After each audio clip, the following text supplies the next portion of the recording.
You told me you were going to the bars. So I have a very special gentleman who would like to very much introduce our special speaker, Captain Steve McGuire. Would love to come up.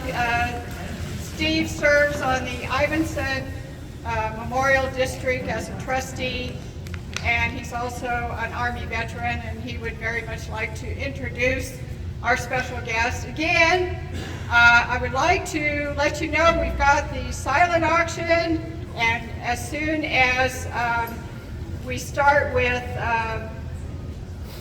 Lieutenant Colonel Alan West, we will close the silent auction. So if you would like to get up and take a look, we'll take a few minutes, take one last look before we close it out. So we'll give you a few minutes, and then we're going to do an introduction, and our special guest will come up and speak with you. So we have a silent auction. Also, I want to mention, just as a mention, that Reed Reasoner, is here, and his company is bidding to purchase TikTok. And if you would like to speak with him, Reed, if you want to stand up, let people know who you are. If you're interested,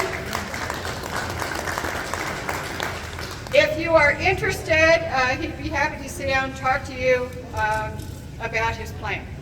Okay? So we're going to take a few minutes, and then we're going to start the introduction and bring our special guest up on stage. Okay? No, we're not going up yet. Yeah, you could come up.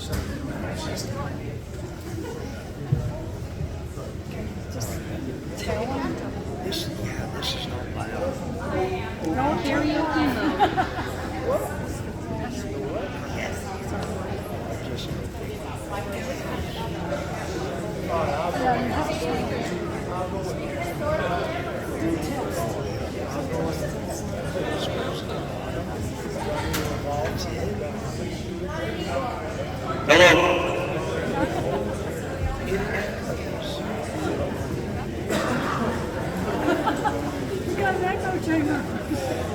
This is gonna.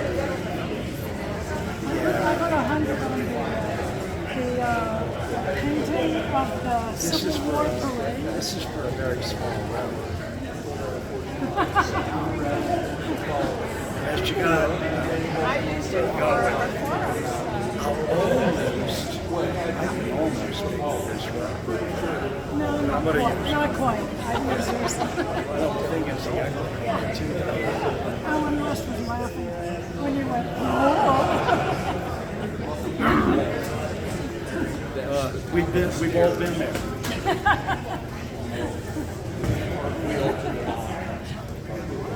So give him a see, then we'll call it.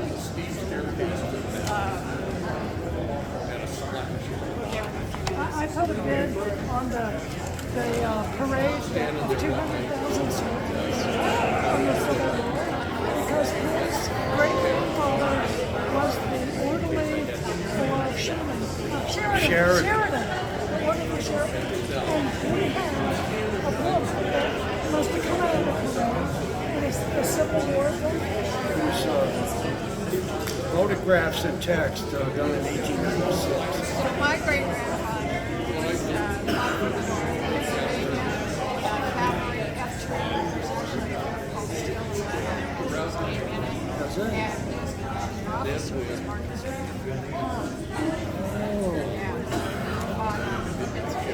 I have his muster. My grandfather fought out of New York, but after the war, he went to Rhode Island. Well, my ancestor left Pennsylvania with Kansas. That's where all my What is it? Another guy was in Spanish. Spanish Marine. Yeah, his son. well, and my great grandfather came out to Kansas City to work for the Union Pacific. Kansas City, and he was from North Kansas, where Buffalo Bill lives as well for a short time. One of his friends were like, when I pulled out, Buffalo for the railroad. Yeah. extensively. The Union Pacific employed a large number of civil organizations. We've been reading, it's called like a yearbook. You guys read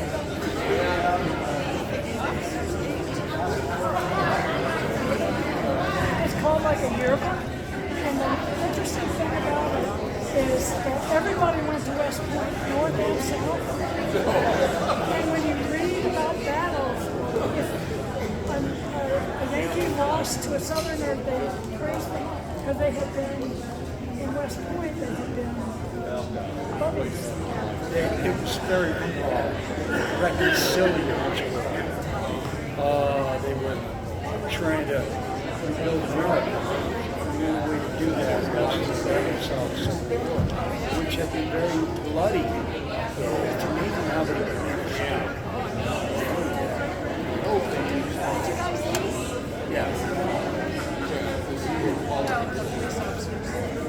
Let me go talk to the officers. Right back. when you're ready.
It's dead.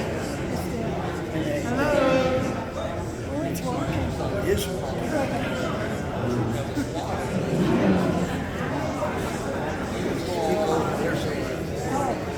Go ahead. Hey, Alan, I'm right here. this appears to be working a little bit. Okay, go. I'm ready. We'll use it. Okay. You can't detach it though. So we are closing,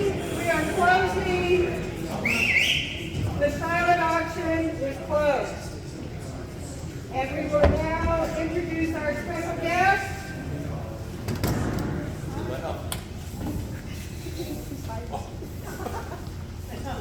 You thought I left, didn't you? Steve, go ahead. Go ahead, Steve. Go ahead. He doesn't hear you. Steve, go. Go. Hey, I think this is better, isn't it?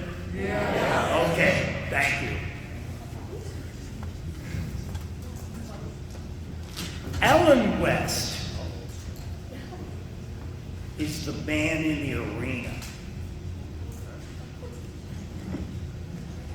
When you start out in a military career, you start out in a small arena.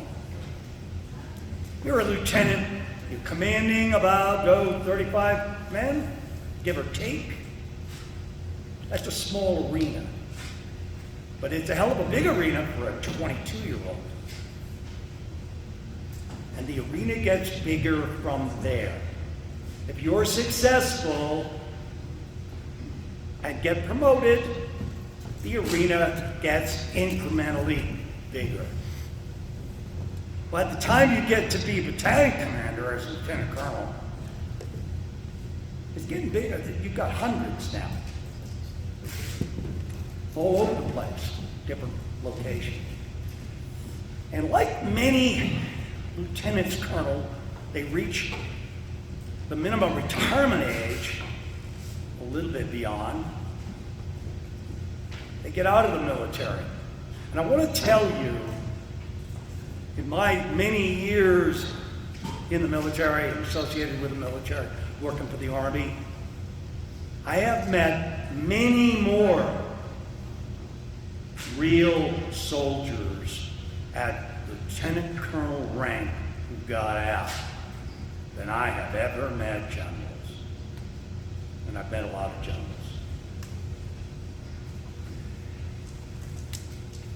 Colonel Alan West got out of the military and went immediately into the big arena. The United States of America and the politics therein. And that's when most of us saw him for the first time. He was running for Congress in a district in Florida. Well, wait a minute.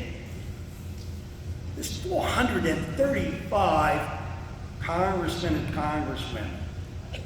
How did he get national attention? Well, he's a black conservative. No. That puts No, I'm black. He just noticed.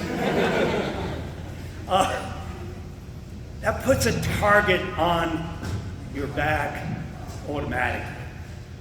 But there was more to it than that. Alan West stood for things and articulated them in a way that was very special.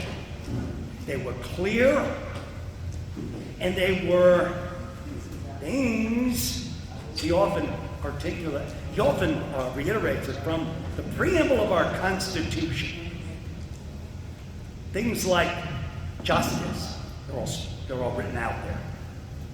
And the preamble is very short. Justice without an adjective. Domestic tranquility. Common defense. Things we can all agree on. How about the last one?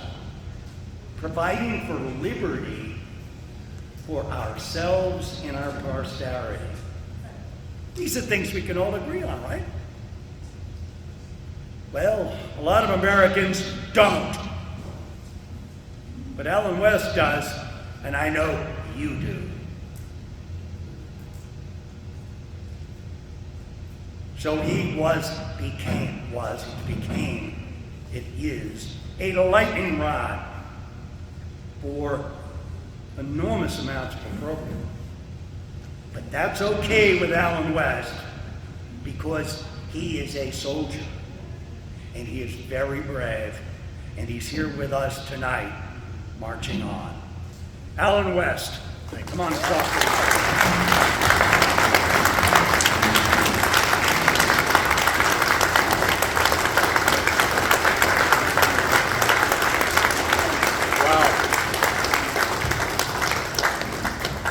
Normally, what I do is I kind of walk around because it's harder to hit a moving target. But where's Eric? I mean, you got this stupid thing on me, so I can't move. I have to stay here, okay?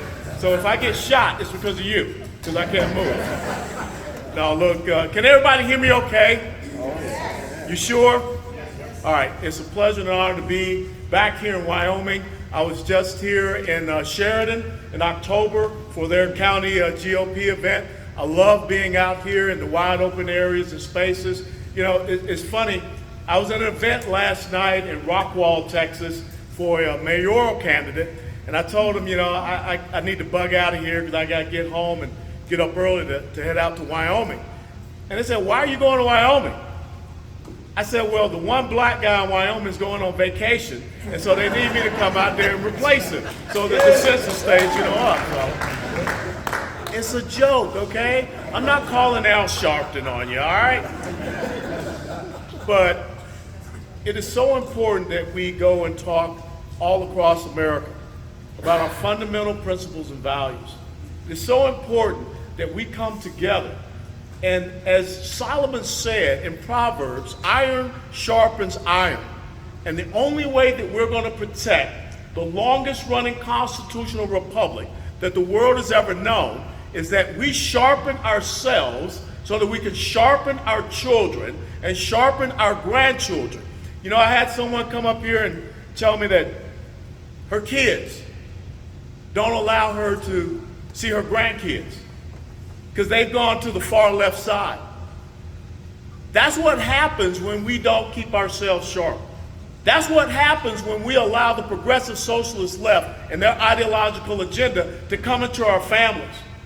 That's what happens when we don't remember the words of Joshua in chapter 24 and verse 15, where he said, choose for yourselves today whom ye shall serve, being the gods of the Amorites or the gods from across the river. But as for me and my house, see what has happened in the United States of America, we've surrendered our houses. We've surrendered our communities. We've surrendered our churches. When I look at some of these churches and some of the banners you see on the church, when I listen to some of these pastors and their refusal to stand up for God's word, we have got to do better in sharpening ourselves and preparing ourselves for this battle we're in. Next week is an incredible day in the United States of America.